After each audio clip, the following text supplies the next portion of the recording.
Live 24/7. This is AGT Live 24/7. আমাদের বামফ্রন্টের chairman ইতিমধ্যে আপনাদের সামনে বিস্তারিত কথা বলেছেন।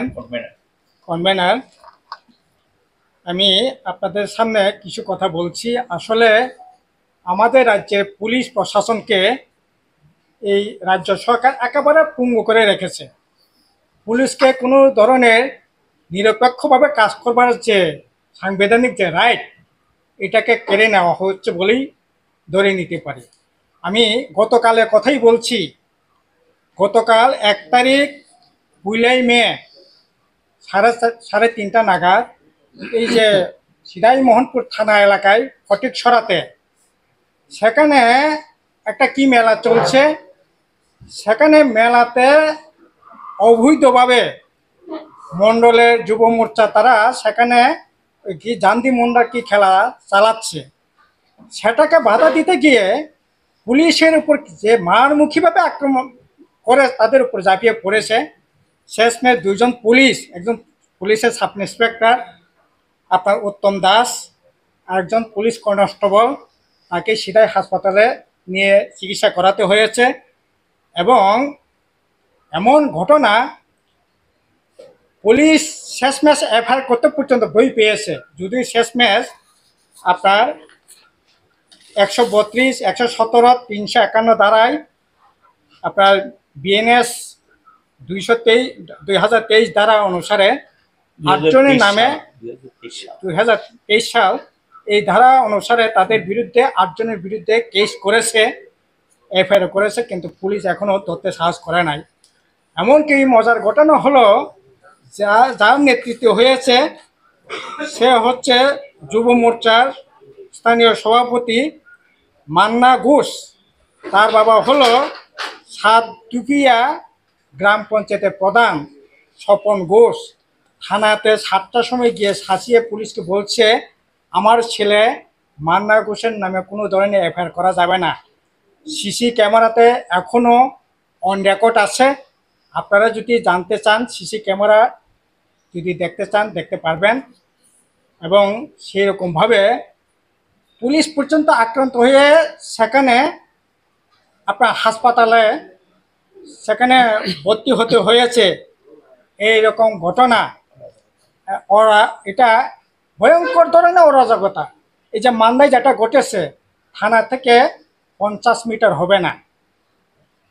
আমি তো আমাদের কনভেনার বলেছেন যে পুলিশ সন্ত্রাসবাদী দমন করেছে, যে পুলিশ গোটা দেশের মধ্যে, এমনকি বর্তমান প্রধানমন্ত্রী যিনি নরেন্দ্র মোদী সাহেব পর্যন্ত প্রশংসা করতে হয়েছে, জানতে চেয়েছিলেন এই রাজ্যে সরকার কি করে সন্ত্রাসবাদীদের দমন করেছে, অভিজ্ঞতা নেওয়ার চেষ্টা করেছে।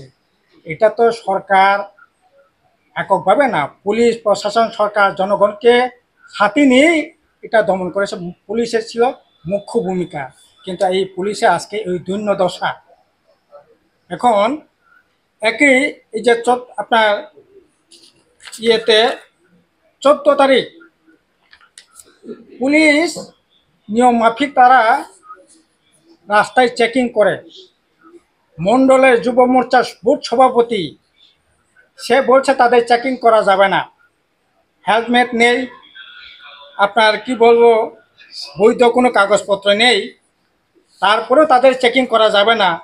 জনসমক্ষে এই পুলিশ সাব ইন্সপেক্টর সহ যারা ডিউটি কর্মরত ছিলেন তাদের বিরুদ্ধে মানে আপনার একেবারে ভাষায় প্রকাশ করা যাবে না, সেরকমভাবে গালিগালাজ সেখানে করছে প্রকাশ্যে।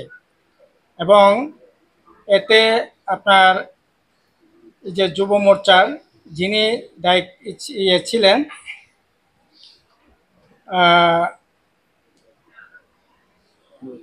নামটা ভুলে গেছি, সজল দেব, যুব মোর্চার আপনার সভাপতি নাকি স্থানীয় সভাপতি।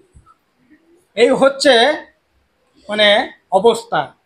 আপনারা জানেন গত 16 তারিখ এই যে মোহনপুর এলাকায় কিছু সংখ্যালঘু পরিবারে একটা ঘটনাকে কেন্দ্র করে সেখানে ভাঙচুর হয়েছে।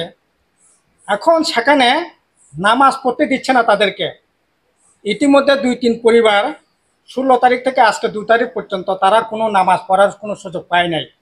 সেখানে ঘরে ঘরে সাঁচিয়ে বলছে নামাজ পড়া যাবে না, কোনো ধরনের ধর্মীয় কাণ্ড কারখানা করা যাবে না, তাদের সাঁচিয়ে বলছে। ফলে ভয়ে ইতিমধ্যে 2-3 পরিবার ওই এলাকা ছেড়ে অন্যত্র চলেই গেছে। কাজে আইন শৃঙ্খলা কোথায় থেকেছে? এই 15 দিনের মধ্যে আপনার এই শুধু পশ্চিম ত্রিপুরায় 4-5টা আপনার গণধর্ষণের ঘটনা ঘটেছে। আপনার চম্পনগরে ঘটেছে গত এপ্রিল মাসে আপনার 17-18 তারিখ দিকে। একইভাবে ঘটেছে আপনার 17 তারিখ নবচন্দ্র ঠাকুর পাড়া আপনার লেফুঙ্গা থানা এলাকায়, গান্ধীগ্রাম সাহাপাড়ায় একইভাবে সেখানে 13 বছরের নাবালিকার উপর সেখানেও ধর্ষণের ঘটনা ঘটেছে। একটা আসামি এখন পর্যন্ত ধরা পড়ে নাই। এরকমটা তো হওয়ার কথা ছিল না। ঠিক আছে, অন্যায় বা কিছু এই ধরনের অপরাধমূলক কাজকর্ম যে কোনো সময় ঘটতে পারে, হতে পারে, কিন্তু আইন বলে তো একটা জিনিস আছে। এখন এগুলি কিছুই, এখন আইন শৃঙ্খলা আমাদের রাজ্যে একেবারে তলানিতে ঠেকেছে। এখন তো শাসক গোষ্ঠীরা মনে করে পুলিশ তাদেরই, আইন তাদেরই। আরে পুলিশ তো সবার, রাজ্যের, জনগণের, সরকারের। এই সরকার তো সবার, সকল অংশে নাগরিকের। আইন আদালত তো সকলেরই।